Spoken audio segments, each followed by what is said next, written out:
Hello, hello, hello. Thank you for joining our virtual story time. My name's Kim Passable, and I heard you're all kind of bored at home, so I decided I would give you something to entertain you. Hopefully you're gonna come enjoy this story time with us. I have a book for you today called Jacob's New Dress, and it is written by Sarah and Ian Hoffman and illustrated by Chris Case. It's published by Albert Whitman and Company from Chicago, Illinois.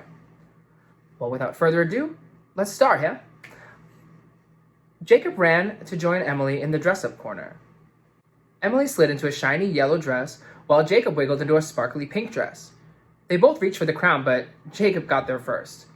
"I'll be the princess," he said. Christopher frowned. "Jacob, why do you always wear the girl clothes? Put on the knight armor. That's what the boy wears." "Christopher, stop telling us what to do," said Emily. Miss Wilson heard the hubbub. "What's going on, kids?" "Jacob is wearing girl clothes," complained Christopher. "The dress-up corner is where we come to use our imaginations," Miss Wilson said.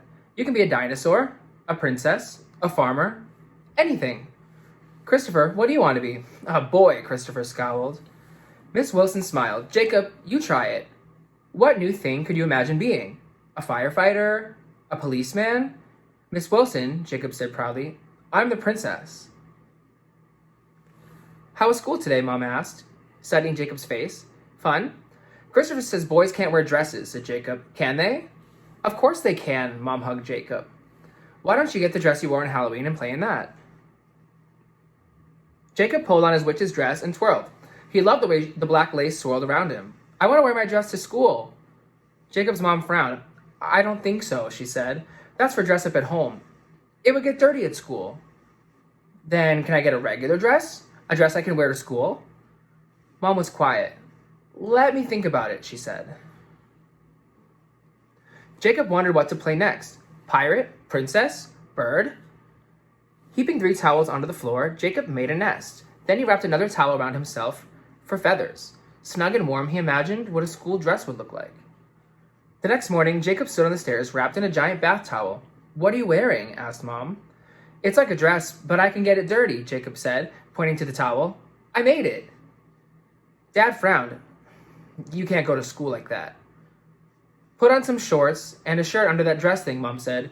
"And hurry, we're late for school." "What's that?" demanded Christopher. Jacob moved closer to his mom. "Good morning, Christopher," said Jacob's mom. "Jacob's wearing something new that he invented. Isn't it nice?" Christopher didn't answer.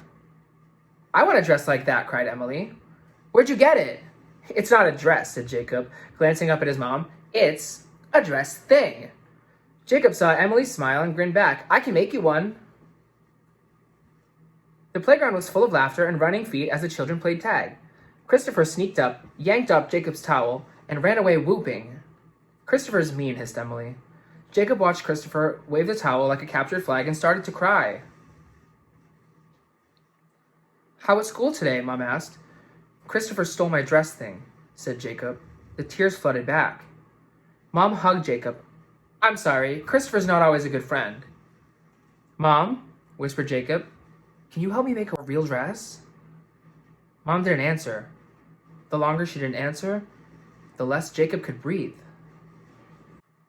"Let's get the sewing machine," she said finally. Jacob felt the air refill in his body. He grinned. Mom smiled back. "There are all sorts of ways to be a boy," she said, "right?" Dad looked up from his book. "Mom and I made a dress," said Jacob quietly. Dad studied the dress. Jacob started to get that can't breathe feeling again. "I can see you worked hard on that dress," said Dad. "Are you sure you want to wear it to school?" Jacob nodded. Dad nodded back and smiled. "Well, it's not what I would wear, but you look great." Jacob skipped up the front walk to school.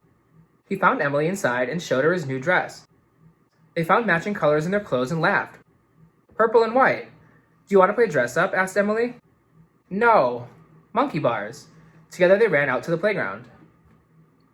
"My mom and I made this dress," Jacob said proudly at circle time. "We used her sewing machine." "That's wonderful," said Miss Wilson. "Was the sewing machine hard to use?" "Why does Jacob wear dresses?" interrupted Christopher. Miss Wilson paused. "I think Jacob wears what he's comfortable in, just like you do. Not very long ago, little girls couldn't wear pants. Can you imagine that?" Christopher shook his head. I asked my dad, and he says boys don't wear dresses. Jacob rubbed the hems of his dress, looking at the little stitches that he'd sewn himself. He could hear Miss Wilson and the other kids talking, but their words sounded far away. On the playground, Christopher yelled, "Let's play tag! Boy versus girls! Jacob, you're on the girls' team!" A bunch of kids laughed. Jacob felt his dress surrounding him, like armor. Soft, cottony, magic. Christopher, I made this dress. I'm proud of it, and I'm going to wear it. And you know what else? Jacob tagged Christopher. You're it! Jacob sprinted across the playground, his dress spreading out like wings. And that's the end of Jacob's new dress. I hope you enjoyed it. And the moral of the story is whatever you think, but as long as you are authentically yourself, you're going to be happy and joyful. So, thank you for tuning in. This has been a virtual story time. Mwah! Hang tight, everybody.